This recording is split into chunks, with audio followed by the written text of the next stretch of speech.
bajar la santa ciudad, Jesús. El monte de Sión es el monte donde está el trono de Dios. Oh, el trono de Dios. Pero el monte de Sión estaba en donde se construyó el santuario, el tabernáculo, el templo de Jerusalén de Salomón. Ese es Sión, por eso la ciudad se llama, está sentada sobre el monte de Sión, que es el mismo momento, el mismo lugar donde Abraham ofreció a Isaac. Sacrificio. El mismo lugar donde se detuvo el ángel cuando estaba haciendo la matanza a causa de la desobediencia, el error de David. El ángel se detuvo en ese lugar porque miró. La palabra de Dios nos dice que el ángel estaba matando y cuando vio, se detuvo. Ya habíamos hablado de esto un tiempo atrás, ¿no? Estudiamos qué fue lo que vio. Él vio el lugar donde Abraham había entregado a su hijo. Y por eso el Señor tuvo misericordia y dejó de destruir. Y entonces ahí comenzó a adorar David, porque cuando David llega al lugar, que era la era de Ornán, que era un jebuseo, pero esa era su tierra, él le pidió comprar la tierra y Ornán se la vendió, y ahí fue donde Dios demostró que había de construir el santuario, el templo. Pero ese es el monte de Sión. Y el Cordero está en pie sobre el monte de Sión. Y con él 144,000 que tenían el nombre de él y de su padre escrito en la frente. El nombre de él y de su padre escrito en la frente. ¿Quién escribió ese nombre en la frente de ellos? Dios. Espíritu Santo. Dios, que también es el Espíritu Santo, pero volvamos al capítulo 7 de Apocalipsis, donde veremos lo que dice la palabra de Dios. Versículo 3, diciendo, no hagáis daño a la tierra, ni a la mar, ni a los árboles, hasta que hayamos sellado en sus frentes a los siervos de nuestro Dios. Y oí el número de los sellados, 144,000 sellados de todas las tribus de los hijos de Israel. Entonces claramente nos está diciendo que en el capítulo 7 cuando se sellan los 144,000, y ahora el capítulo 14 estamos en un tiempo más adelante. Pero hay que entender cuándo es que sucede, según la profecía, según la visión que Juan está viendo, este evento. ¿Será que este evento ocurre cuando viene Jesucristo? Una pregunta. El hermano dice que no. Yo sé que el hermano dice que no porque... ¿Qué creen ustedes?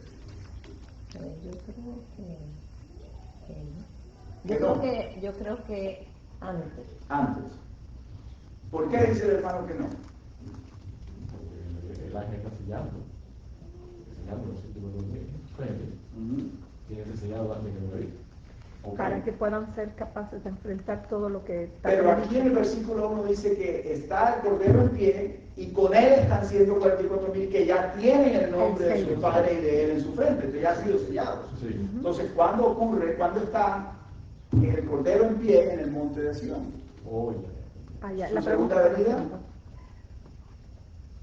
¿Antes o después de su segunda venida? Yo pienso, por lo que poco que he entendido, y que mucho que me falta por leer, Amén. cuando Jesús viene en las nubes y manda a sus ángeles, pienso que en ese momento. Que en ese momento. Cuando Jesús venga por segunda vez Eso sí. y recoge de todos los cabos de la tierra a sus hijos. Hermana. Está con Jesús los 144,000, quiere decir que ya se fueron con Jesús. O sea que están con él. Se están con él. Probablemente. Entonces, quiere decir que pues en la tercera venida. Porque en la segunda venida, los 144,000 no se han ido, están en la tierra cuando Jesús viene. Entonces aquí están con él, pero no están con él todavía. O sea, ¿qué versículo es? 1. Después miré aquí el Cordero estaba en pie sobre el monte de Sión, y con él 144,000 que tenían el nombre de él y el de su padre escrito en Su frente. la frente. No, digo, ¿qué capítulo de Génesis, de Apocalipsis? Apocalipsis 14:1. 14:1. No es la segunda venida, no es la tercera venida, es antes de la tercera venida. Hermano, estaba correcto. Pero la razón por la cual tenemos que tener en claro que no es la segunda venida es porque nos dice aquí la palabra que el Cordero, ¿quién es el Cordero? Jesús. Está en pie sobre el monte de Sion. Cuando venga Jesús por segunda vez, ¿va a tocar la tierra? No. Entonces, no puede ser la segunda venida. Pero si es antes de la segunda venida, porque cuando ven, nos dan la descripción de los 144,000 hasta el versículo 5, después nos comienzan los mensajes de los 3 ángeles. Versículo 6 en adelante. El versículo 3 dice, cantaban un cántico nuevo ante el trono, ante los 4 seres vivientes y ante los ancianos. Sí. Y ninguno podía aprender ese canto, sino los 144,000 que fueron redimidos de entre los de la tierra. Ajá. Es una visión. Pero es un momento trascendente, es un momento que está sucediendo al mismo tiempo que otros eventos ocurren. Cuando los 144,000 son seleccionados, por así decirlo, son sellados. Si leemos otra vez el capítulo 7, miremos lo que dice. Esto sería, podríamos decir que como es un previo, como una visión simbólica del sellamiento que se hizo, Correcto. ¿no? O sea, no están presentes en realidad, No, sino... no. Sí están presentes, pero no están presentes físicamente, están presentes por fe con el Cordero ante el trono de Dios, que es lo que está sucediendo ahora, el juicio investigador. Y ahorita lo vamos a ver. A eso me refiero, o sea que no es que realmente los 144,000 No están en la tierra. físicamente, es realmente, pero no físicamente. No físicamente, perdón, Eso sí, correcto. no físicamente. El capítulo 7 nos dice que los 4 ángeles están deteniendo los 4 vientos de la tierra para que no soplasen y no hayan daño.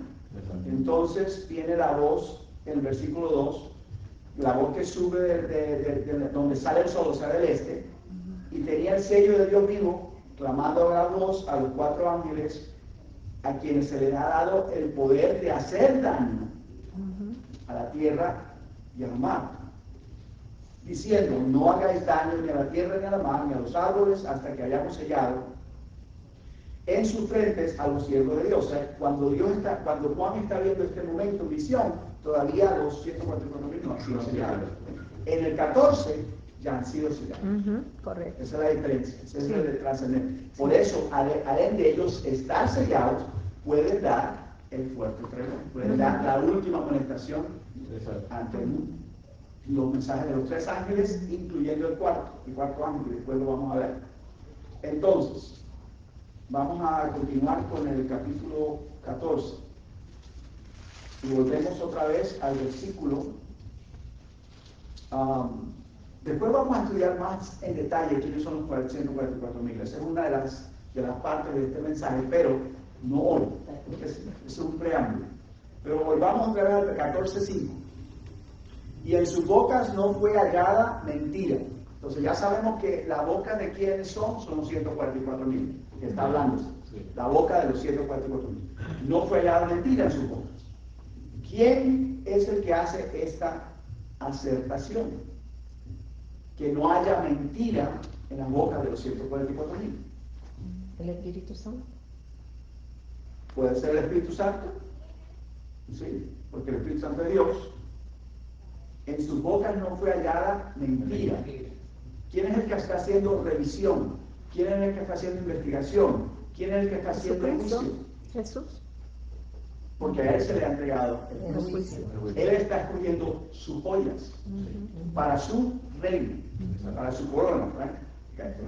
Entonces, el que hace revisión del carácter de los 144,000 es Cristo.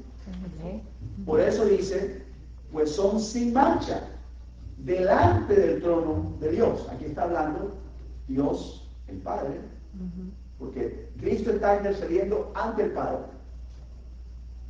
¿Estamos claros? Sí. Cristo está en carne y hueso delante del Padre intercediendo por nosotros, lo que nos dice la palabra de Dios. Él se ha sentado a la diestra del trono de Dios. Le dijo, siéntate hasta que ponga a tus enemigos por estrado de tus pies. Cuando Esteban fue apedreado, lo último que él ve, cuando él ve los cielos abiertos y al Hijo de Dios Sentado junto a la diestra del Padre. Y no estaba sentado, estaba parado. Vamos a leerlo. Síganos. Aquí hace énfasis a que los 144,000 no van a tener mentira, pero también nadie mentiroso entrará en el reino de los cielos, ¿cierto? Claro que no. No. Claro que no, pero aquí es muy importante Yo pongo el punto ejemplo. de la mentira, porque ahorita vamos a ver lo que eso significa.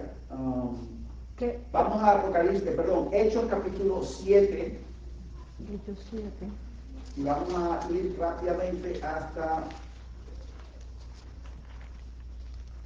el versículo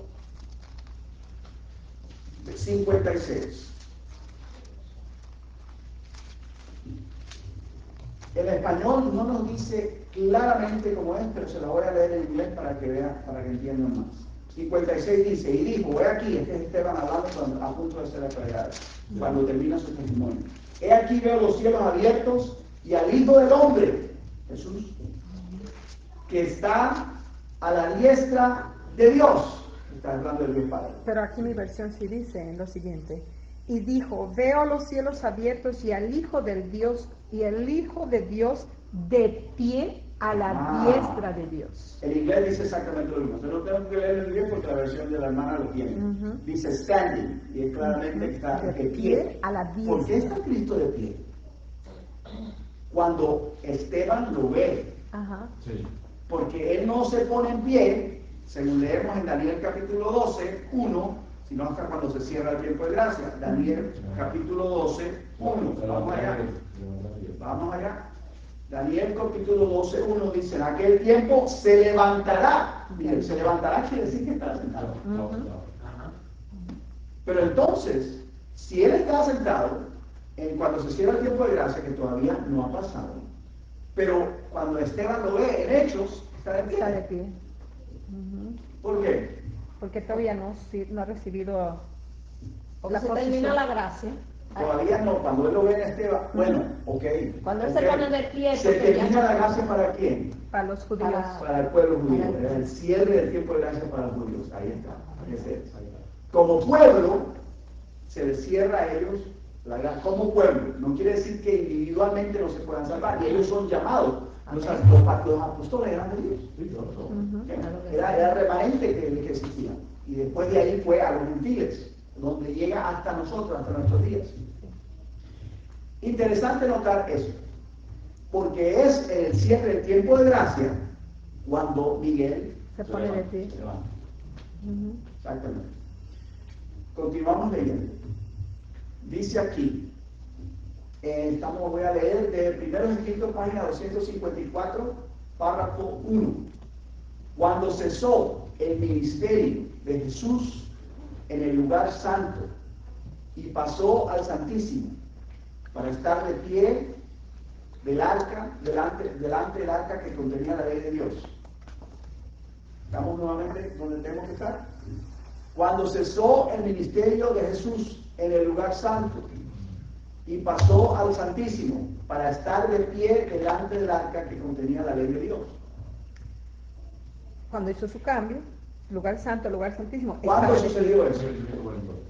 1844. Amén. Entonces, algo sucedió en 1844.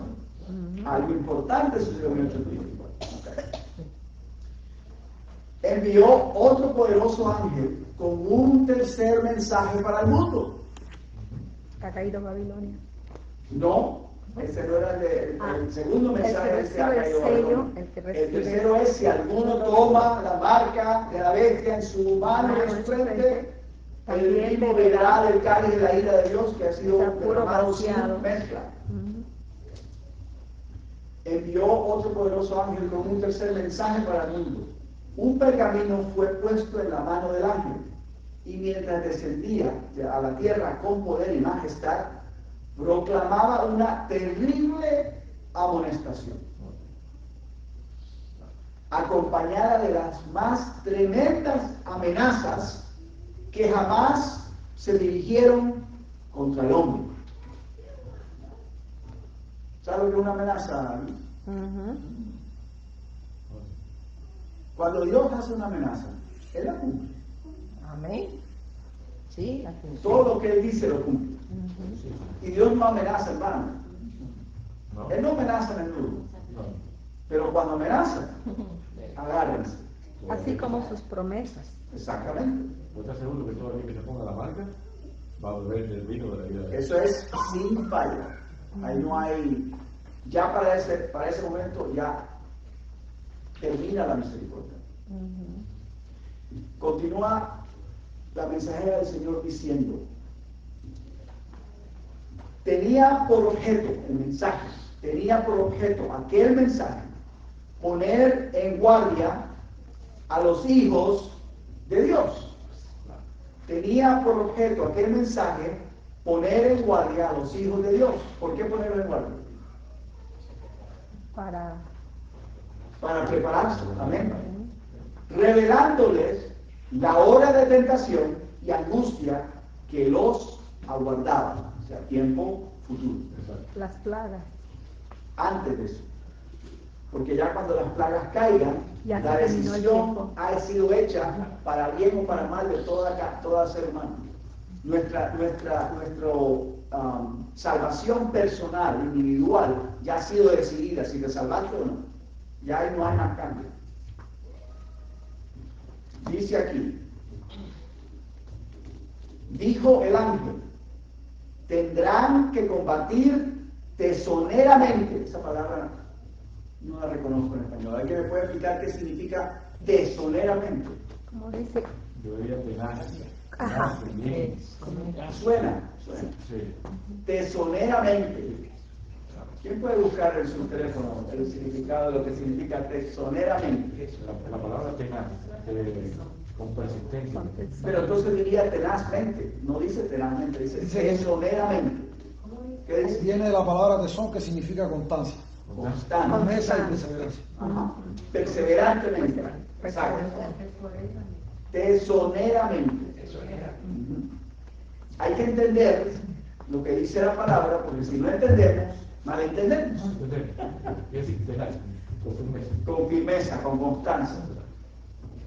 Tendrán que combatir tesoneramente contra la bestia y su imagen.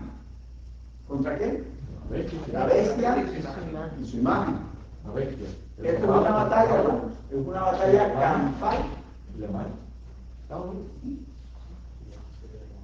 Es una batalla, es una guerra, es a muerte. Bueno. No es. Creo que está un poquito alto. lo que pasa es que está diciendo en las redes que no lo escuchan. Ah, ya. Entonces levanta la voz. Tendrán que combatir tesoneramente contra la bestia y su imagen. Su única esperanza de vida eterna. Esto tengo que leerlo, pausarlo, porque es interesante. Su única esperanza de vida eterna. ¿Qué es nuestra única esperanza de vida eterna? Es Cristo Jesús. Amén. Estamos todos claros en eso. Pero aquí nos está diciendo que para estas personas que están viviendo en este tiempo, la única esperanza de vida eterna es algo diferente. ¿Por qué? Porque estas personas conocen la verdad. Tienen la luz. Y una vez que uno conoce la verdad, uno puede echarse atrás y desconocer. Uno es responsable por lo que uno conoce. Leo de nuevo. Tendrán que combatir tesoneramente contra la bestia y su imagen. Su única esperanza, aquellos que están combatiendo tesoneramente contra la bestia y contra su imagen, de vida eterna, para ellos la vida eterna consiste en permanecer firmes. En Cristo Jesús. En la verdad. Aunque se vean en peligro de muerte, deben sostener firmemente la verdad.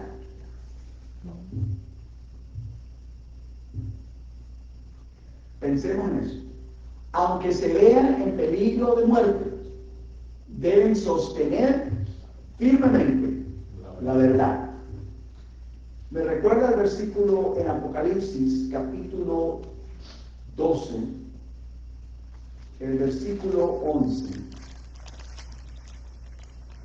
Comencemos por la primera parte del versículo 11. Y ellos le han vencido por medio de la sangre del Cordero. Eso es lo que nos capacita, nos da acceso a poder vencer. Y de la palabra del testimonio de ellos. El testimonio de ellos es el testimonio lo da alguien que es un testigo. Alguien que puede certificar. Capítulo 12, 11.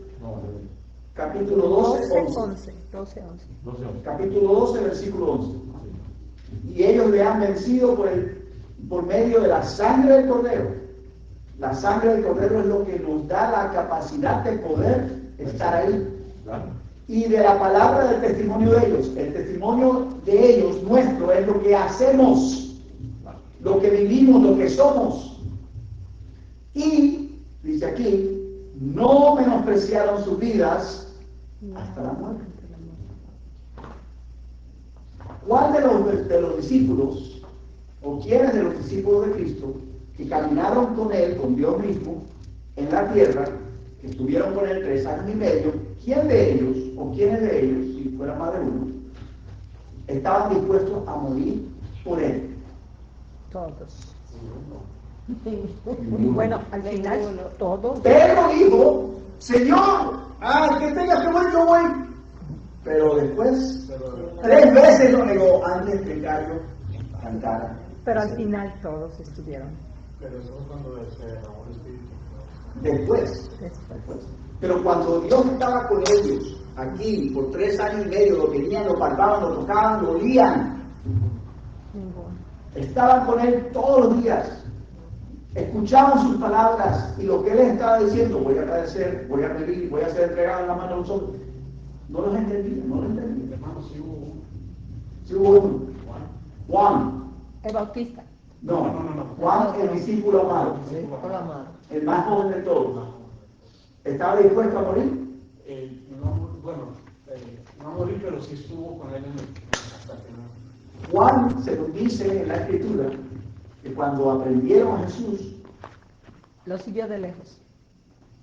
¿por qué lo siguió de lejos? Tenía miedo. Tenía miedo. La única razón que pudo entrar es porque era familia del sacerdote, de los dueños de la casa. Y por eso lo dejaban entrar. Tenía influencia. Tenía acceso, exactamente. Estuvo con él cuando estaba muriendo en la cruz. Era el único que estaba ahí con la madre, sí, lo sabemos. Pero, aún así, Yo creo que ellos estuvieron cerca de Jesús nada más cuando vieron la verdad, entonces cogieron miedo y se fueron todos y lo dejaron. Juan estaba con Cristo cuando en Getsemaní. Él llamó a 3, Pedro, Santiago y Juan. ¿Estaba ahí? Juan se quedó velando en relación con Cristo despierto, junto con Pedro, Santiago y Juan, todos se durmieron. Juan estaba en el monte de la transfiguración. Sí. Pedro, Santiago y Juan otra vez vieron a Cristo transfigurarse, sabían que Él era Dios, eran testigos de lo que Él mismo lo dice después cuando escribe la carta de Juan. Entonces, de lo que hemos palpado, dice, con nuestras manos, constante al ver. Entonces, en ese tiempo, durante esa experiencia, Juan amaba más su vida que Cristo. ¿Por qué? ¿Cómo podemos, qué tenemos que la palabra de Dios que nos diga que Juan tenía un pequeño problema? ¿Cómo se le llamaba el nombre de ellos? Juan, Los hijos del hijo del trueno y el hermano. Sí. Los hijos del trueno. ¿Y qué es lo que estaban peleando ellos cuando en la cena? Sentarse junto a Cristo. ¿Y qué fue lo que le pidieron a la mamá que le pidiera a Jesús? Que se sentara. Entonces, eso es de acuerdo o en armonía con una persona que no ama su vida? Caracteres transformados son los únicos que van a ir al cielo. No hay excepción. No hay diferencia. Todos nosotros podemos estar aquí. Pero aquí en este momento se nos está diciendo que cuando esto ocurra, se nos está avisando ya de antemano para que estemos preparados. Cuando esto ocurra, la única esperanza de vida eterna que vamos a tener es permanecer firmes. Aunque nos veamos en peligro de muerte, debemos de sostenernos firmes la verdad. ¿Qué quiere decir sostener la verdad firme o con firmeza? Estar afianzado en un escrito está. Estar Afianzado en un escrito está. afianzado en un escrito está. Amén. Así es. Estar en Cristo Jesús. Yo soy el camino, la verdad y la vida. Porque en realidad cuando vemos escrito está es el verbo, es la palabra de Dios hecho carne. Entonces Jesús eso era lo que vivía y nosotros debemos de vivir de la misma manera. ¿Okay? ¿Estamos claros? Si nos dicen no, es así, ¿qué vamos a hacer nosotros? No, Escrito está. Si nos dicen, bueno, te va a tocar morir, ¿qué tenemos que hacer nosotros? Escrito está. Así es. Como decía el doctor Nimmer, aleluya. Amén. Aleluya y amén. Dijo el ángel, el tercer ángel concluye su mensaje así. Y es interesante cómo conecta con este mensaje. El tercer ángel concluye su mensaje así. Aquí está la paciencia de los santos. ¿Por qué paciencia? Porque van a tener que padecer. Sí. Van a ser probados. Tienen que experimentar. ¿Qué es la paciencia? Según nos dice Gálatas, capítulo 5. Gálatas, capítulo 5. Vamos a ver. Que no lo diga Luis, sino que lo diga Jesús. Gálatas, capítulo 5. Versículo 13.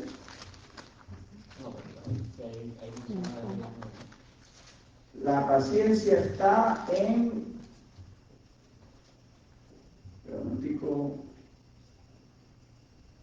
Aquí está. Versículo 17.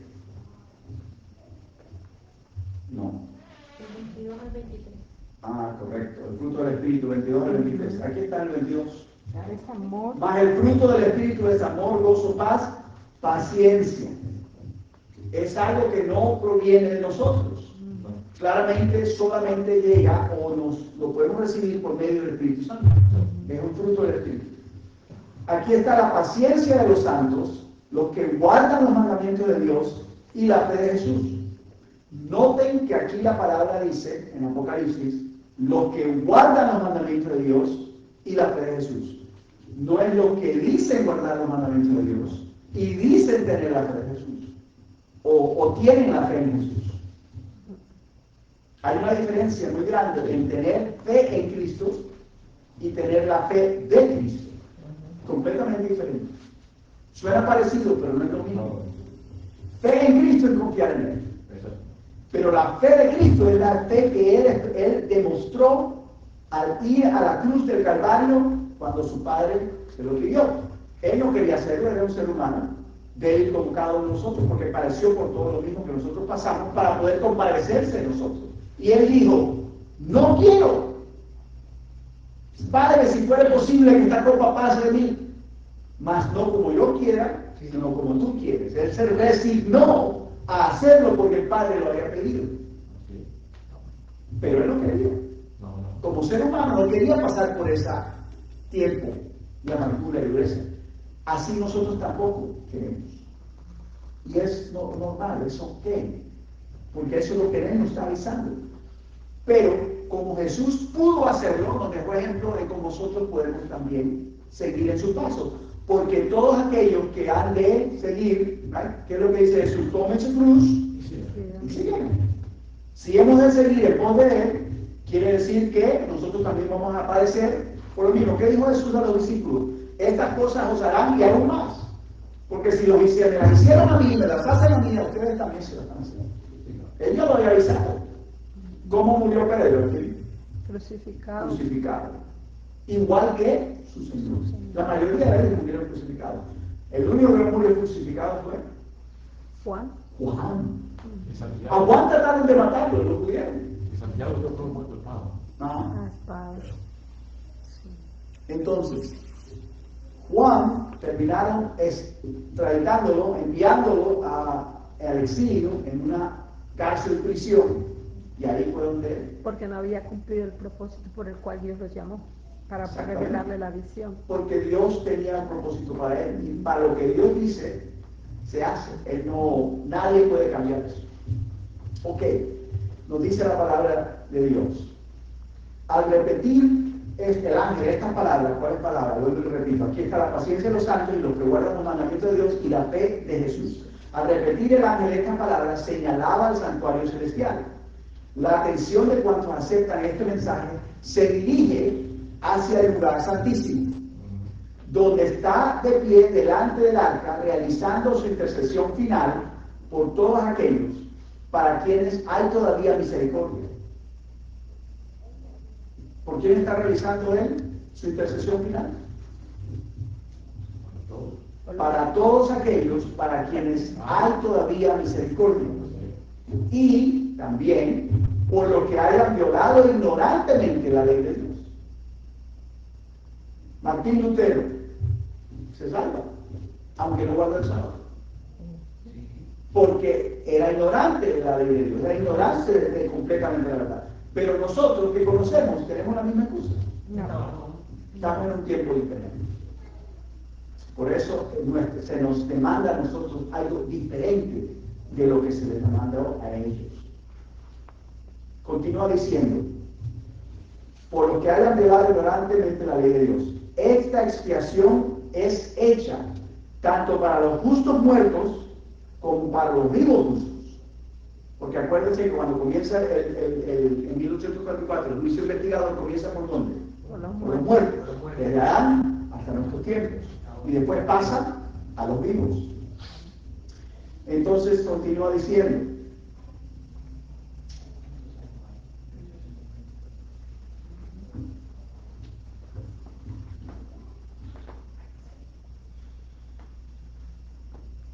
esta expiación es hecha tanto para los justos muertos como para los justos vivos. Incluye a todos los que murieron confiando en Cristo. Punto. Murieron en Cristo. ¿Sí? Aunque por no haber recibido luz acerca de los mandamientos de Dios, hubiesen pecado ignorantemente al transgredir sus preceptos. ¿Qué se hacía cada tarde y cada mañana en el santuario terrenal durante la experiencia del desierto? Sacrificio por la ignorancia. Cada tarde y cada mañana los sacrificios de ignorancia, exactamente. Por el pueblo en general, para cubrirlos a todos, para que todos sean salvos. No había ninguna excepción de personas, ¿no? Pero cuando se hacía el día de la expiación, ¿cuál era la responsabilidad de todos aquellos que eran pertenecientes al pueblo de Dios? ¿Qué era lo que ellos tenían que hacer? Afligir su alma. Afligir sus almas. ¿Y dónde estaban ellos? ¿Dónde se encontraban ellos cuando ese día ocurría? En la puerta de... Tenían que rodear el santuario, estaban en un culto especial todo el día. Por eso el pastor Carreta predica todo el día. El día entero. Así es. Así es. Y tiene sentido. Claro. ¿Qué más vamos a hacer? Exacto. Este día es para Dios, para estar cerca de Él, para conocer de Él, para entrenarnos con Él. Predicaba en la otra iglesia, estaba compartiendo de que Dios quiere que nosotros le amemos, pero Él no nos manda a que le amemos, porque el amor no se demanda, no se puede obligar. Sabemos que el amor reacciona, nace, ¿no? Pero ¿cómo es que sucede el amor? Aquellos que se aman. ¿Cómo sucede el amor? A través de la relación. La relación, el conocimiento personal. nos comienza a gustar más y más la persona, lo que ellos hacen, cómo se comportan. Cuando conocemos a Cristo, conocemos a Dios, cómo funciona, cómo Él hace las cosas, sabemos, wow, es un Dios justo, un Dios recto. Él puede hacerlo, pero decide no hacerlo porque Él es justo. Y es el primer fruto del Espíritu Santo. Es, El primer fruto del Espíritu ¿cuál Santo. es? El amor. El amor. Ujú. Amén. Entonces, nos dice aquí, incluye a todos los que murieron confiando en Cristo, aunque no por no haber recibido la luz acerca de los mandamientos de Dios, hubiesen pecado ignorantemente al transgredir sus preceptos. Ellos están cubiertos en eso. Pero ¿qué quiere decir para aquellos de nosotros que estamos en pie en este día? Que sabemos y conocemos. ¿Estamos también cubiertos bajo ese mismo? No. ¿Tenemos nosotros excusa? Si desechó a su pueblo que Él eligió precisamente por eso, Exactamente lo mismo. ¿qué nos espera a nosotros? Amén. Entonces, ¿cómo es que ciertos hermanos predican desde estos mismos púlpitos que vamos a seguir pecando hasta que Cristo venga? Eso no concuerda con lo que la palabra está diciendo, ni el Espíritu no decía. Se me señaló la época en que terminaría el mensaje del tercer ángel. El poder de Dios había asistido a sus hijos, quienes después de cumplir su obra, en el puerto Pedro, y vamos a estudiar eso después, habían recibido la lluvia tardía por refrigerio de la presencia del Señor y se había reavivado el viviente testimonio.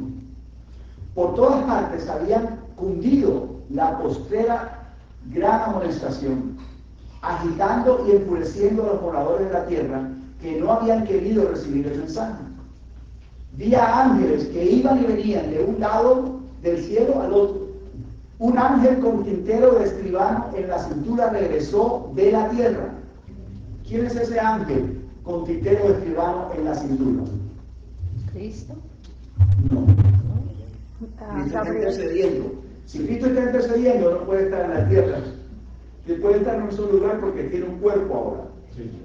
Entonces, ¿quién es este ángel con tintero de escribano? Vamos a Ezequiel, capítulo 9.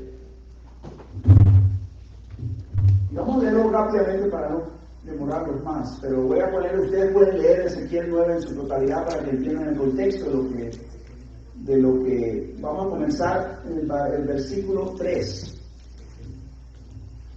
Ezequiel 9:3.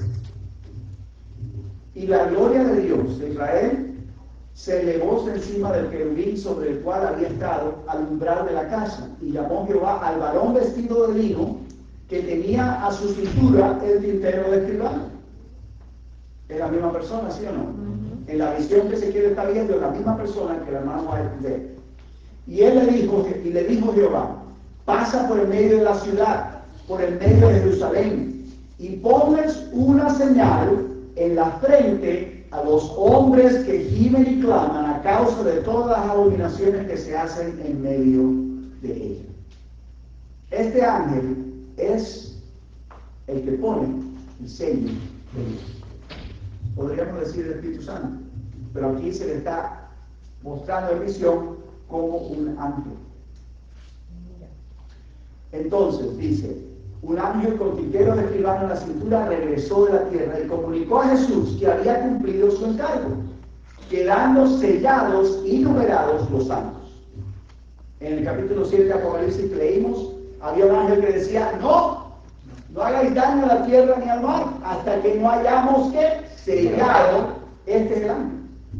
Él es el ángel que tiene en su cintura el tintero de escribano, que pone el sello de Dios. Simbólicamente hablando, ¿vale? Y dice, quedando sellados y numerados los... ¿Por qué tienen que ser numerados? ¿Cuál es el enfoque que dice Apocalipsis que tienen que ser 144.000? 12.000 de cada tribu. ¿Eso es literal? ¿Esos 144.000 o son simbólicos? Me pregunta usted que si es literal o simbólico. A usted, sí. A la hermana White se le hizo la misma pregunta. ¿Y qué contestó ella? Que no. que no debemos de preocuparnos si es literal o simbólico. Eso mismo. Eso lo van a saber ellos mismos cuando pasen por esa experiencia. Lo que nosotros tenemos que hacer es tratar de ser o pertenecer a ese grupo. Porque hay una discusión entre muchos predicadores, que uno dice que son simbólicos, Exacto. otros dicen con razón. Pero el punto es que cuando esto suceda, Estemos ahí. estamos llamados a estar presentes en ese grupo. Usted preguntaba que por qué hay predicadores que están enseñando ahí todavía. Es porque para mí todavía no tienen el entendimiento de que hay un tiempo de gracia que se está aquí. Porque la gracia para muchos pastores es hasta que nosotros Te puedo explicar algo en referente a eso. En el capítulo 8 de Ezequiel nos dice por qué está sucediendo lo del ángel con el escribano y los que vienen detrás de él con sus instrumentos de muerte.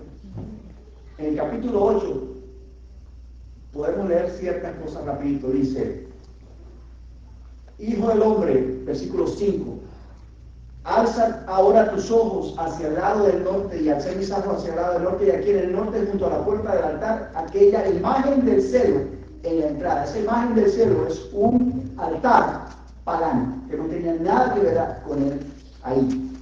Esa es una. Después le digo: mira, ves estas cosas que hacen, mira y verás más grandes cosas. Y después continúa y dice el versículo 10. Versículo 9, me dijo: luego entra y ve las malvadas abominaciones que estos hacen allí. Entré pues y miré, y aquí toda forma de reptiles, bestias abominables y todos los ídolos de la casa de Israel estaban pintados en la pared por todo alrededor. Esta visión la está teniendo Ezequiel dentro del santuario. Tenían dentro del santuario pintado en toda la pared imágenes abominables a Jehová. Ahora, no está hablando literal, esto es una visión, es simbólica, pero nos está diciendo y nos está llevando a dónde es que tenemos que entender. Y delante de ellos estaban 70, versículo 11, 70 varones, de los que ancianos. ¿Quiénes eran los 70 ancianos de Israel? ¿Cómo se llamaba ese grupo? Que fueron los que crucificaron a Cristo y lo condenaron. Se llamaba el Sanedrín. Eran los líderes del pueblo. 70 ancianos de la casa de Israel, y Hazanías, hijo de Safán, en medio de ellos, cada uno con su incensario en su mano. ¿Qué es lo que significa el incienso? Las oraciones. Y una nube espesa subía de incienso, y le dijo: hijo del hombre, ¿has visto las cosas que los ancianos de la casa de Israel hacen en tinieblas, cada uno en sus cámaras pintadas de imágenes? Porque dicen ellos: no nos ve Jehová, Jehová ha abandonado la tierra. Una cosa es lo que ellos dicen y otra cosa es lo que ellos piensan. Aquí está hablando, esto es lo que ellos están pensando. Dios lo está mostrándolo en visión a Ezequiel. Y me llevó a la entrada, versículo 14, a la puerta de la casa que está al norte, y aquí mujeres estaban allí sentadas endechando a Tamuz. Tamuz era un ídolo, un dios de Mesopotamia, que tenía una historia interesante, porque murió y resucitó.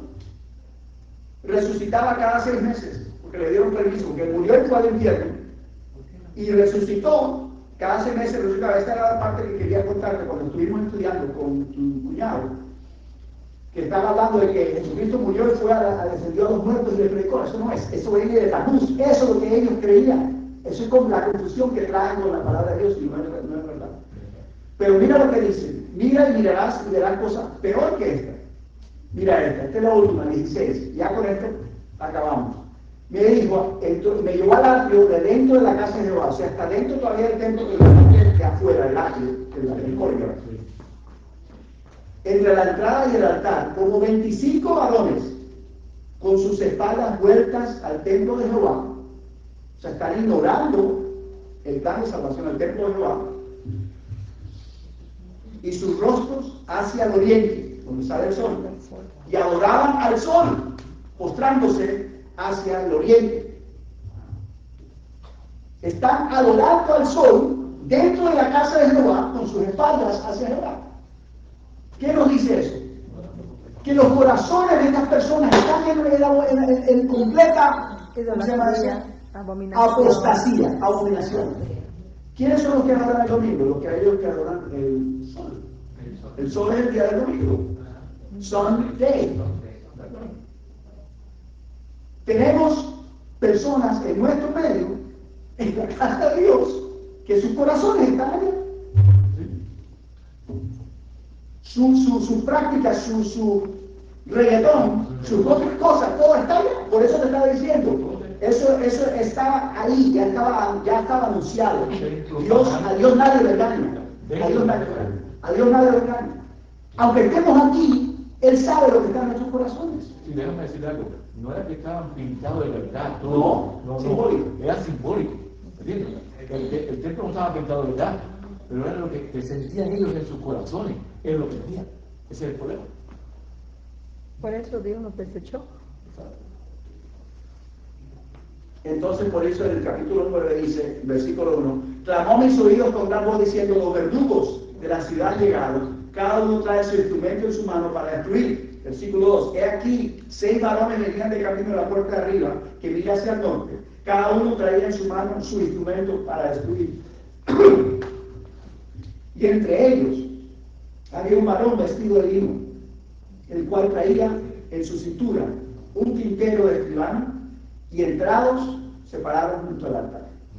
Y ese es el que dice, que pasa, mira, después le dice el versículo 4, pasan por el medio de la ciudad, ponen una señal en frente a los hombres que gimen y claman a causa de todas las abominaciones que se hacen en medio de ella, que es lo que acabamos de leer en el capítulo 8. Aquellas personas que les repugna ese reggaetón. Exactamente. Que cuando vemos esas cosas que no deben de ser, Señor, ¿por qué? Ellos están clamando y pidiendo a Dios porque eso les molesta. Y esas son las personas que son cegadas. Porque nos dice así. Dice, y a nosotros dijo, oyéndolo yo, pasar por la ciudad en pos de él. O sea, ellos vienen detrás de él. Y matad, no perdone vuestro ojo ni tenga misericordia. Matad viejos, jóvenes, vírgenes, niños, mujeres, hasta que no quede ninguno. Porque a todo aquel sobre el cual hubiere señal, no os acercaréis y comenzaréis por mi santuario. Por eso el juicio comienza por la casa de Dios. Comenzaron pues desde los varones ancianos, los que vio él en la visión antes, que estaban delante del templo. Y él les dijo, versículo 7, contaminar. Esto es algo que Dios no hace. Sí, porque... Contaminar la casa y llenar los atrios de muertos. Salí y salieron y mataron en toda la ciudad. Y aconteció que cuando ellos iban matando, que ellos son. Él está en una visión y matan a todo el mundo y él es el único que queda. Y clamé y dije, Señor Jehová, destruirás a todo el remanente de Israel derramando tu furor sobre Jerusalén. Y me dijo, la maldad de la casa de Israel y de Judá es grande sobremanera. Pues la tierra está llena de sangre, la ciudad está llena de perversidad, porque han dicho, ha abandonado Jehová la tierra y Jehová no ve. Así pues haré yo, mi ojo no perdonará, ni tendré misericordia, haré recaer el camino de ellos sobre sus propias cabezas. Y he aquí el varón vestido de lino que tenía el tintero en su cintura, respondió una palabra diciendo, he aquí he hecho conforme a todo lo que me mandaste. Y esa es la misma visión que la hermana White ve, pero en el tiempo futuro. Aquí esta visión estaba hablando del pueblo de Israel. Ya eso se cumplió. Pero ahora la hermana White nos está hablando del tiempo futuro que está por cumplirse. Esa es la visión de Ezequiel. Esta es la visión de Ezequiel, 8 y 9. Ok, volvemos otra vez entonces a la hermana White. Un ángel con tintero de escribano en la cintura regresó de la tierra y comunicó a Jesús que había cumplido su encargo, quedando sellado y numerado los santos. Vi entonces que Jesús, quien había estado oficiando ante el arca de los 10 mandamientos, dejó caer el incensario. Y alzando las manos, exclamó, consumado es. Se terminó el tiempo de gracia. Apocalipsis 21, 11, ¿no? No, 22, 11, perdón. Apocalipsis 22, 11. El que es justo sea injusto todavía, y el que es inmundo sea inmundo todavía, y el que es justo practique todavía la justicia, y el que es santo santifíquese todavía. Aquí están los 4 diferentes estados de salvación. 2 perdidos y 2 salvos. Los justos son los que han sido justificados por Jesús, que los cuales leímos anteriormente, que Él cubre su ignorancia, el pecado de ignorancia. Los que son justificados no prevalecieron contra el pecado, como Moisés. Por eso Moisés representa a aquellos que van a morir y van a ser quitados. Por eso ellos tienen que morir, porque la paga del pecado es muerte, nadie se escapa de eso. Los únicos que no van a morir son aquellos que han vencido el pecado, porque mueren al yo, o sea, de todas maneras mueren al yo, y viven hasta el final del tiempo. Dejó caer su incensario, alzando las manos, y clamó en alta voz: consumado es. Y toda la hueste angélica se quitó sus coronas cuando Jesús hizo esta solemne declaración: el que es justo sea justo todavía, perdón, el que es injusto sea injusto todavía, y el que es inmundo sea inmundo todavía, y el que es justo practique la justicia todavía, y el que es santo santifíquese todavía. Todos los casos habían sido fallados para vida o para muerte. Quiero volver otra vez atrás un pequeño, si me permiten, unos minutos. ¿Cuál es la diferencia entre un justo y un santo?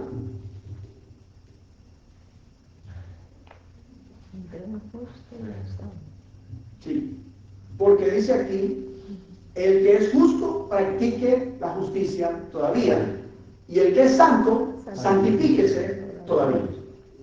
¿Cuál es la diferencia entre los dos estados? El justo es el que ya murió por la justicia de Cristo, Ha sido justificado. ha sido justificado. El santo pertenece a los 144,000 que van a estar vivos. Sí, pero ¿cómo sabemos eso? La santidad, porque acuérdense que ellos dicen que tienen el nombre de Dios en su Cristo su Padre. ¿Qué es lo que dice el otro parte de la Apocalipsis? La santidad a Jehová, que era lo que estaba escrito en la mitra del sacerdote. Santidad a Jehová. Santidad a Jehová. ¿Qué es lo que significa santidad a Jehová? Separado. Separado, esa es la palabra. Separado.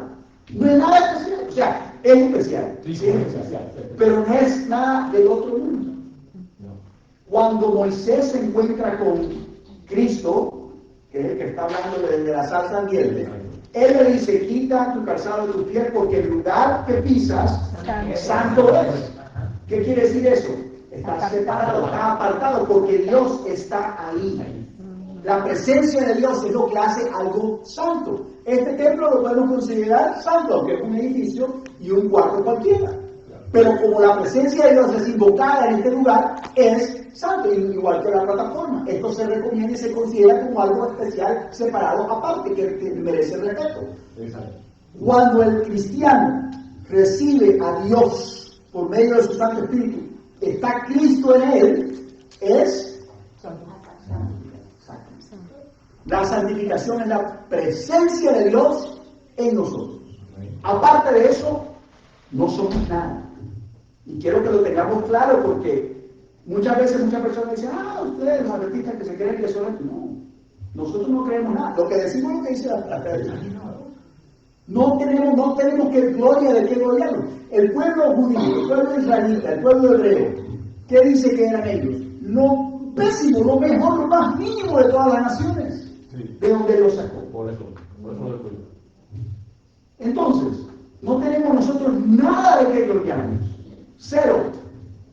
Lo que nos da a nosotros la santidad es la presencia de Dios por medio de su Santo Espíritu en nosotros. Amén. Y de esa forma es que Él nos sella. Amén. Continuamos. Todos los casos habían sido fallados para vida o para muerte. Mientras Jesús oficiaba en el santuario, había proseguido el juicio de los justos muertos y luego de los justos vivientes. Cristo, habiendo hecho expiación por su pueblo y habiendo borrado sus pecados, había recibido su reino. La expiación es para borrar los pecados. Los que están muertos, que son expiados, sus pecados son borrados y ya no hay récord en el cielo en contra de ellos. Ellos no pueden cambiar eso, están muertos. Los que están vivos, también sus pecados son expiados y son limpiados. ¿Y qué pasa si vuelven a pecar? Pues Por eso que sea justo, siga siendo justo todavía. Y el que sea sano, se sigue todavía. ¿Pueden los que están vivos pecar de nuevo? No pueden. Los que están vivos, sí. Los que No, los que están vivos sí. Sí, los que están Amigos, vivos. sí. Sí. Pero cuando es justo, Se cierra el no tiempo de puede gracia, pecar. ¿no? No pueden pecar porque ya se cierra gracia, ya su carácter ha sido sellado. Sí. Ellos ya han muerto así mismo en forma simbólica, no literal, Exacto. pero han muerto al yo de tal forma que ya no es lo que yo quiero hacer, sino que Dios quiere que yo haga. Es diferente la actitud y de esa manera ellos pueden obedecer y permanecer en pie. O sea, no estamos diciendo nada diferente, simplemente lo mismo de diferentes ángulos Exacto. para que entendamos. Dice aquí, Cristo habiendo hecho expiación por su pueblo y habiendo borrado sus pecados, había recibido su reino allá en el cielo. Estaba completo el número de los súbditos del reino y consumado el matrimonio de Cordero. El reino y el poderío fueron dados a Jesús y a los herederos de la salvación, y Jesús iba a reinar como Rey de Reyes y Señor de Señores. Note que dice Jesús iba, era futuro, aún en la misma misión que él está viendo de algo que va a suceder después. Al salir del lugar santísimo, oí el tintineo de las campanillas de su túnica. Y él está contándonos lo que ella vio, ella está siendo testigo, gracias hermano. Si tengo un poquito seca, porque ya estoy hablando hace rato. Desde las 10 estaba hablando. Gracias hermano, Dios lo bendiga. Al salir Jesús del lugar santísimo, oí el tintineo de las campanillas de su túnica. Una tenebrosa nube cubrió entonces a los habitantes de la tierra. Ya no había mediador entre el hombre culpable y un Dios ofendido. En aquel tiempo, en aquel terrible momento, después de cesar la mediación de Jesús, a los santos les toca vivir sin intercesor en presencia del Dios Santo. Por eso dice, santifíquese todavía. ¿En ¿Está claro? qué libro te estás leyendo? Estoy leyendo del primero escrito de la página 280 en español, párrafo 1 y 2. Ahora vamos a ver qué dice la palabra de Dios confirmando esto que acabamos de ver. Malaquías, capítulo 3, versículo 2. Malaquías, capítulo 3, versículo 2. El Malaquías 3.2 hace una pregunta. Y esta pregunta en inglés se llama un challenge. En español, ¿qué significa el challenge? Reto. Un reto, hace un reto. ¿Quién podrá soportar el tiempo de su venida? Primera pregunta. ¿O quién podrá estar en pie cuando Él se manifieste? De aquí viene el título de nuestro mensaje de esta tarde. ¿Quién podrá estar en pie cuando Él se manifieste? El título se llama, o se titula, El pie sin mancha, o el pie sin falta, indicando que todos son aquellos que están sin mancha son los únicos que pueden estar en pie en ese momento. Porque Él es como fuego purificador y como jabón de lavadores. Por eso en Apocalipsis 14:15 nos dice, en sus bocas no fue hallado engaño. El título. ¿Perdón? ¿El título? El título era en pie sin falta o sin mancha. Sin mancha.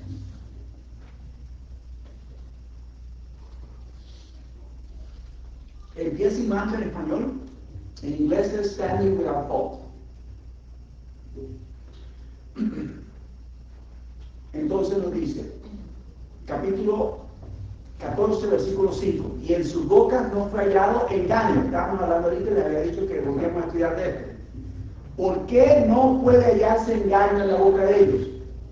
¿Y por qué es importante? ¿Por qué lo está mencionando en el versículo? Lo vamos a leer, lo vamos a confirmar en la palabra de Dios un poquito más adelante. Pero la razón por la cual no puede hallarse engaño en la boca de estos 144,000 es porque ellos son testigos. Y los testigos tienen que decir La verdad. la verdad. La única verdad y solo la verdad. Siempre la- Ese es el juramento, ¿no? Pues son sin mancha delante del trono de Dios. Ellos pueden testificar porque ellos son sin mancha delante del trono de Dios. Entonces se les da ese derecho. El derecho no lo tienen ellos mismos, en sí mismos. El derecho lo tienen porque Cristo murió por ellos y por la sangre del Cordero ellos pueden estar en pie delante de Él. Pero al tener ellos estar acceso ante Dios mientras hace su intercesión, Dios los purifica, los sana y los santifica. ¿Está claro? Salmo 32, del 1 al 11. Salmo 32. Vamos a leer rápidamente. Son las 12:44. Dice el versículo 1: Bienaventurado aquel cuya transgresión ha sido perdonada. ¿Y qué más? Cubierto su pecado. Esa persona es bienaventurada, esa persona es dichoso, feliz. Eso es lo que significa bienaventurado.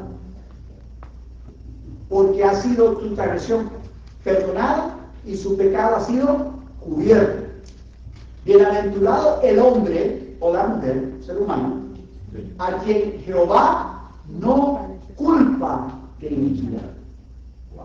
Lo que dice Jehová es lo que vale. Lo que dice el resto del mundo no importa. Lo único que vale es lo que dice Dios, dueño y creador de todo lo que existe. El único que tiene derecho de decir y hablar. Y si Él no te culpa de iniquidad, nadie puede contradecir eso. Y en cuyo espíritu no hay engaño, no hay mentira, como los 144,000, ¿verdad? Que en sus bocas no fue hallado engaño. Ahora vamos a ver cómo llegamos allá. Versículo 3. Y esto lo está escribiendo David bajo inspiración del Espíritu Santo para nuestros días. Mientras callé, se envejecieron mis huesos en mi gemir todo el día. ¿Qué estará hablando él? El versículo 4 nos da más claridad. Porque de día y de noche se agravó sobre mí tu mano y se volvió mi verdor en sequedades de verano. Entonces en el 5 dice: mi pecado te declaré. Mientras callé, no estaba confesando mi pecado, todo esto me estaba sucediendo mal. Pero dije: mi pecado te declaré y no encubrí mi iniquidad. Dije: confesaré mis transgresiones a Jehová, y tú, Jehová, perdonaste la maldad de mi pecado. Es interesante notar qué es lo que perdona Jehová del pecado de David, porque es el que está escribiendo esto. ¿Qué hizo David? David, nos dice la palabra de Dios que David era un hombre recto, cuyo corazón era en pos de Jehová, que Jehová era un corazón semejante a Jehová, y Jehová dijo en su palabra, en Crónicas, nos dice, de que David hacía todo lo que Jehová le mandaba. Excepto adulterio. No dice eso, dice, excepto en la situación, no dice Betsabé, y ahí es donde yo me había confundido. Cuando fui a buscar el versículo, no lo encontraba, después me acordé. No de Betsabé, excepto en la situación o en lo contendiente a Urías el Eteo. Sí. Vamos a leer, porque si no lo leemos, no sucedió, no lo dije. Se encuentra en el libro Segunda de Reyes. Segunda de Reyes. Segunda de Reyes. Bueno, ya Dios le había dado a David un corazón de carne, David era un ser humano igual que nosotros. pero ya no tenía el corazón como una piedra. El asunto es que cuando David hace esto, él ni siquiera se está dando cuenta de lo que está haciendo, o sea que era un ser humano común y corriente. Pero David tenía y entendía quién era Dios. Venga, vamos a ver. Segunda de Reyes dijo. Sí, ya le digo exactamente el versículo. 25.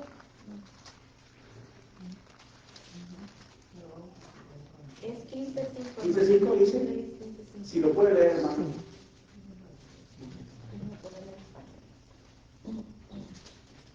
¿En Segunda de Reyes o Primera? 15:5. Segunda de Reyes 15:5. No, ese es el rey, ese Azarías, ¿no? Sí, ese es el versículo. Segunda de Reyes 15:5.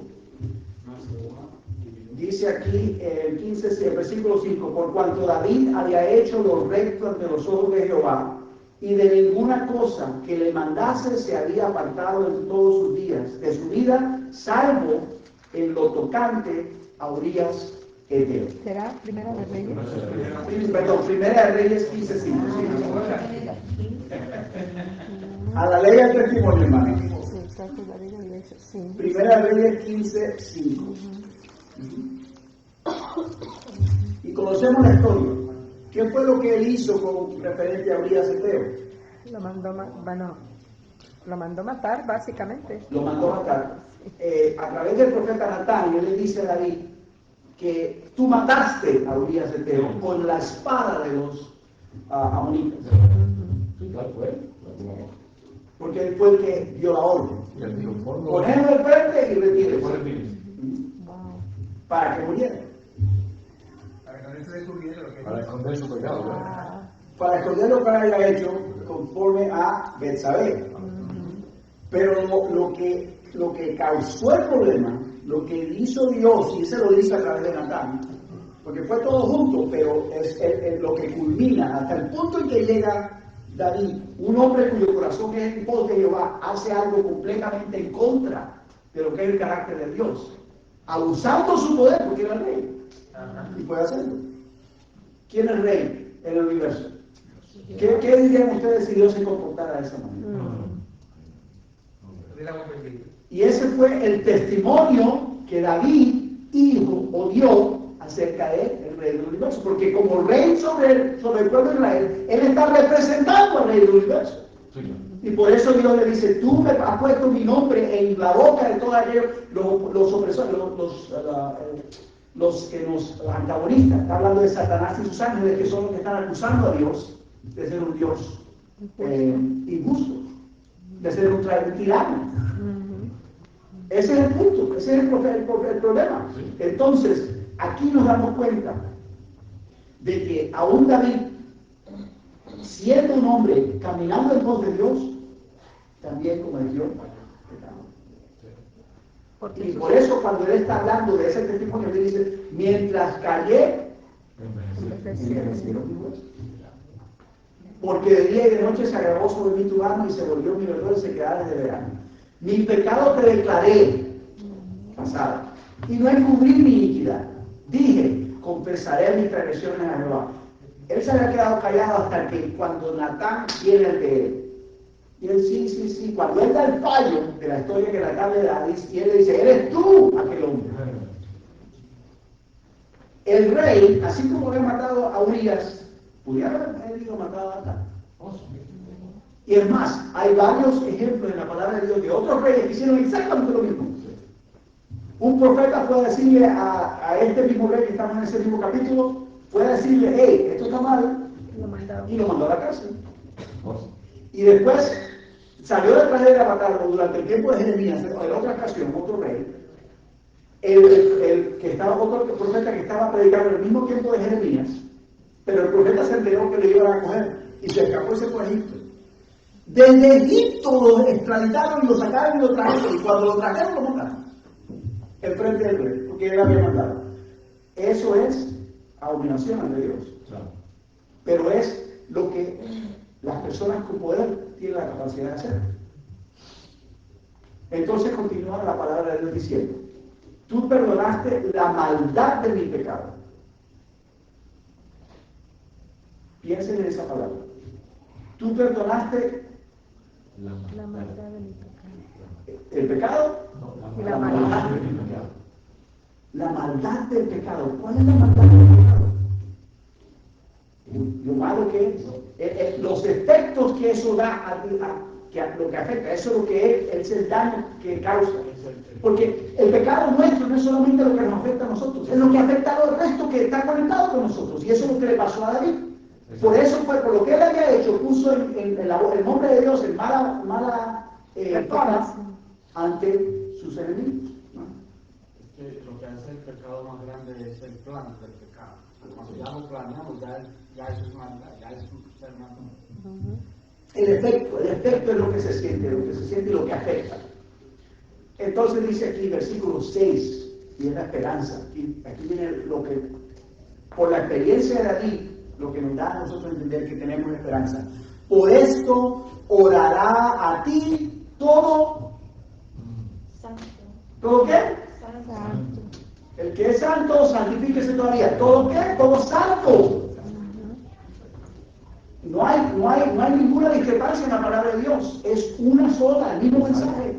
En el tiempo en que puedas ser hallado.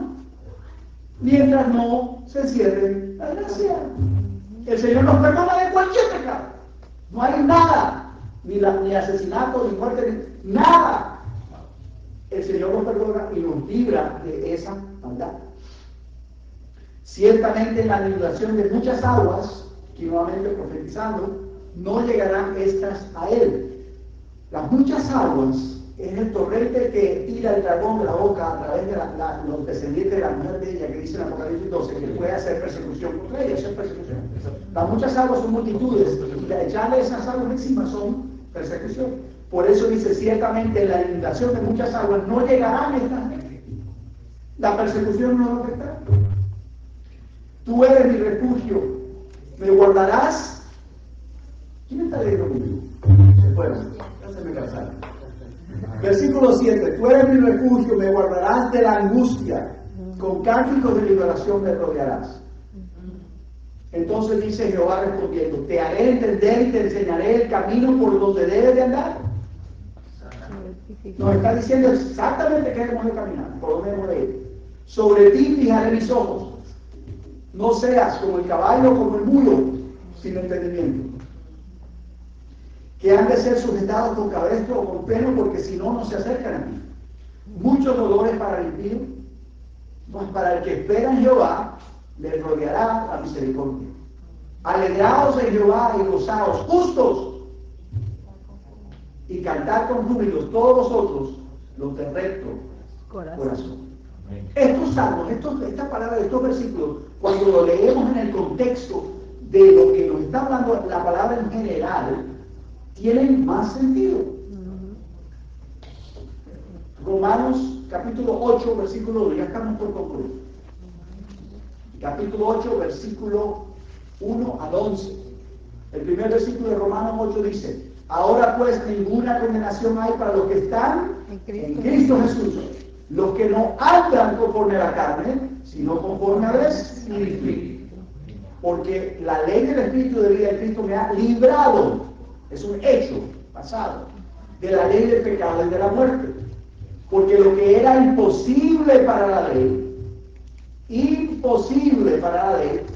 no podemos, es imposible dejar de pecar.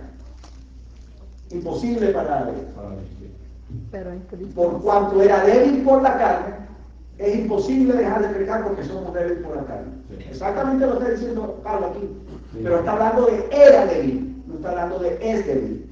Porque en el capítulo 7 nos dice ese struggle, esa lucha sobre la carne. Lo que quiero hacer no lo hago, lo que no quiero hacer esto es lo que hago. ¿Se acuerdan de eso? Eso está hablando, pero aquí nada está diciendo ya, porque él termina el capítulo 7 preguntando, pobre de mí, hombre miserable, ¿quién me librará de este cuerpo de perdición? Entonces, gracias doy a Cristo Jesús y por eso es que nosotros Él nos ha librado de eso.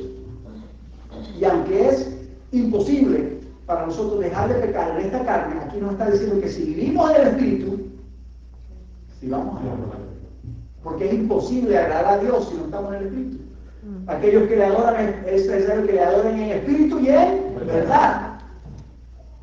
De eso se trata. Dice aquí, lo que era imposible para la ley por cuanto era débil por la carne, Dios enviando a su Hijo en semejanza de carne de pecado, aquellos que preguntan la naturaleza de Cristo, aquí lo está diciendo claramente, y a causa del pecado condenó al pecado en la carne, para que la justicia de la ley se cumpliese en nosotros, que no andamos conforme a la carne, sino conforme al Espíritu.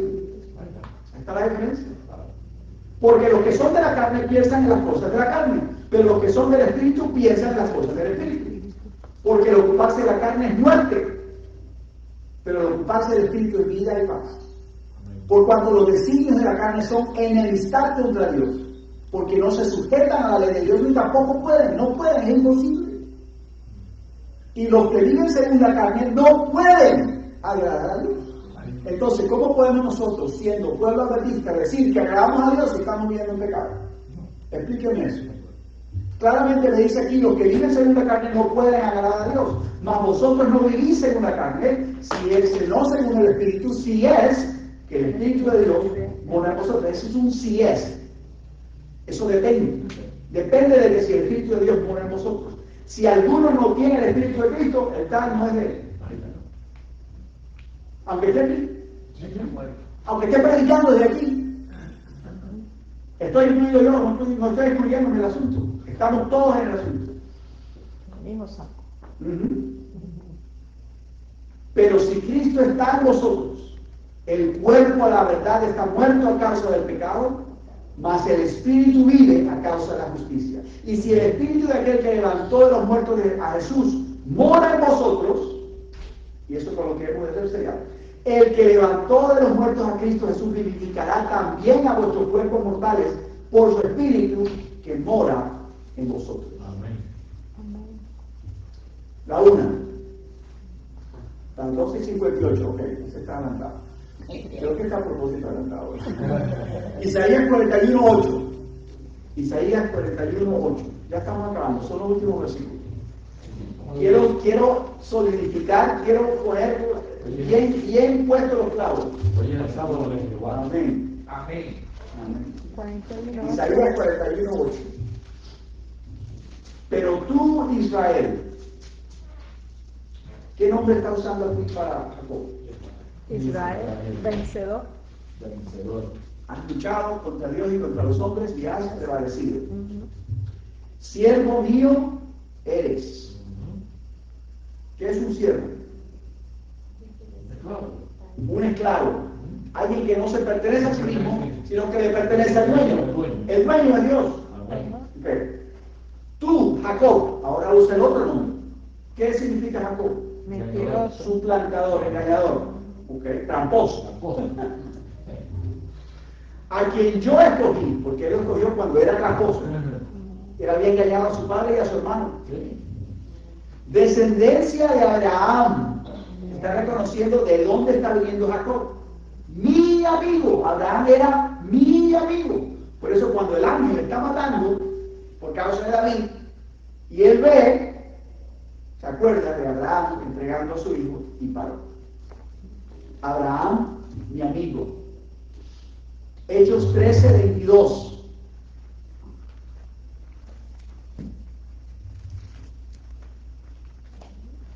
Hechos 13:22, aquí está hablando Esteban,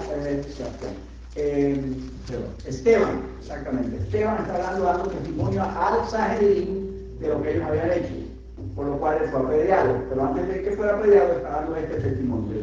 Quitando le levantó por rey a David, de quien dio también testimonio diciendo: he hallado a David, hijo de Isaí, especificando qué era, varón conforme a mi corazón, quien hará todo lo que yo quiero, que es lo que estábamos hablando ahorita, que varón, en este versículo no lo dice, pero en Primera de Reyes 15:5 nos dice que en todo era recto David, menos que ese.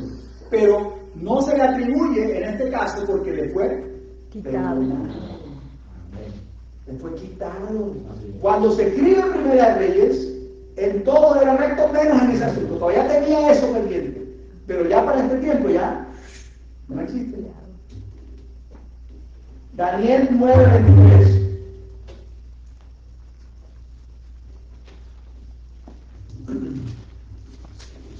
Y dice la palabra de Dios.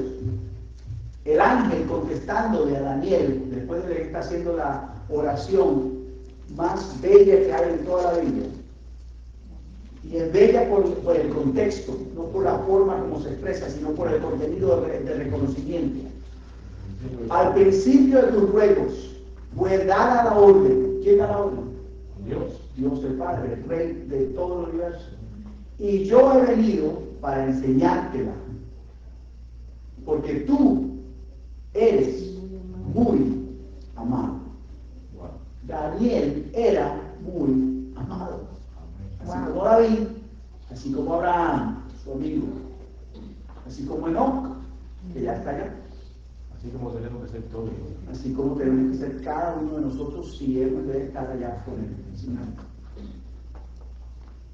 Entiende pues la orden y entiende la visión. Y le explica la visión después. 70 semanas han sido determinadas sobre tu pueblo y sobre tu santa ciudad para terminar la prevaricación por el fin al pecado. 7 asuntos que tiene que hacer, y el último es sellar al Santo de los Santos, que es el ungimiento del Mesías, que es la venida de Cristo. Y está anunciando el cierre del tiempo de gracia para los judíos, la última semana. Pero de igual forma se cumple el tiempo de los gentiles. Hay una última semana y a la mitad de la semana hará cesar sacrificio y ofrenda. Malaquías 3, 3 al 4. Y leímos parte de esto esta mañana. Malaquías 3, 3 al 4 dice: y se sentará para afinar y limpiar la plata, porque limpiará los hijos de Leví, los afinará como oro y como plata. Traerán a ofrenda a Jehová en justicia, y será grata a Jehová la ofrenda de Judá y de Jerusalén, como en los días pasados y como en los años antiguos. Dios necesita limpiar a los hijos de Leví, que son los sacerdotes, los que traen ofrendas de Dios, porque ellos están sucios. Él tiene que limpiarlos para que ellos puedan ofrecer sacrificios aceptables, agradables ante Dios. Y ese es el trabajo que él está haciendo en este momento, justo antes del cierre del tiempo de gracia. Primera de Pedro 2:9. Mas vosotros sois linaje escogido, real sacerdocio, nación santa, pueblo adquirido por Dios. Son 4 cosas y las vamos a estudiar después en más detalle. Pero ¿cuál es el punto? ¿Por qué son esas 4 cosas? ¿Cuál es el objetivo? ¿Cuál es el fin de que seamos linaje escogido, real sacerdocio, nación santa, pueblo adquirido por Dios? Para que anunciéis las virtudes de aquel que os llamó. La virtud de aquel que os llamó es que ser testigos. Somos los verdaderos testigos de Jehová. Amén. Juego de palabras, pero es así. Sí. Para que aquel que os llamó de las tinieblas a su luz admirable. Amén. Porque mientras vamos en la luz podemos ver. Ok, cerramos con este último versículo. Isaías 43. Isaías 43. Voy a leer rápidamente. 43, vamos desde el versículo 1 y vamos a saltar porque son 2 capítulos, pero bueno, vamos a hacer solamente los versículos contendientes. Ahora así dice Jehová, creador tuyo, oh Jacob. Está hablando exactamente lo mismo que lo dijo, leímos anteriormente en Isaías 41. Y formador tuyo, oh Israel, no temas, porque yo te redimí, te puse nombre, mío eres tú. Cuando pases por las aguas, yo estaré contigo, y si por los ríos, no te anegarán. Cuando pases por el fuego, no te quemarás, ni la llama arderá en ti. Esta profecía y esta promesa se cumplió por los hijos de los descendientes del rey Ezequías, al cual Isaías le profetizó que los hijos de él, los descendientes de él, iban a ser eunucos en Babilonia. Misael, Azarías y Ananías, los amigos de Daniel, los fueron echados en un horno de fuego. Mas Jehová estuvo con ellos ahí y los protegió y no les pasó nada. Dice, porque yo, Jehová, Dios tuyo, el Santo de Israel, soy tu Salvador. No temas, porque yo estoy contigo. Del oriente traeré tu generación. Tu generación son los descendientes. Y del occidente los recogeré. Diré al norte y al sur, no detengas, dejad a los hijos, mis hijos y a mis hijas que los confinen en la tierra, traedlos. Todos los que son llamados de mi nombre, para gloria mía los he creado, yo los formé. Y cerramos con este versículo.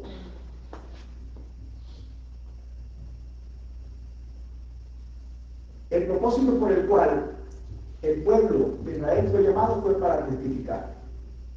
El propósito por el cual el pueblo remanente ha sido llamado es para testificar. Si queremos testificar, no podemos tener mancha, ni mentira puede ser hallada en nuestras bocas. Ninguno.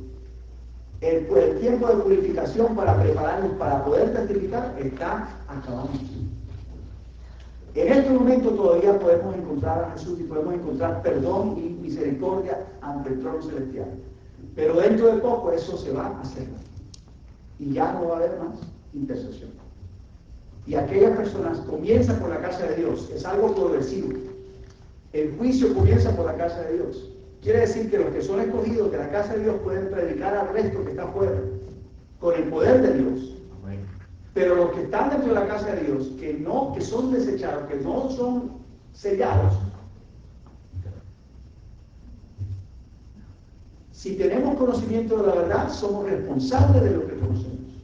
No hay otra salida. Hermanos, oremos para cerrar este mensaje de hoy. Padre amado, te damos gracias, Señor, porque para siempre son tus misericordias. Amén.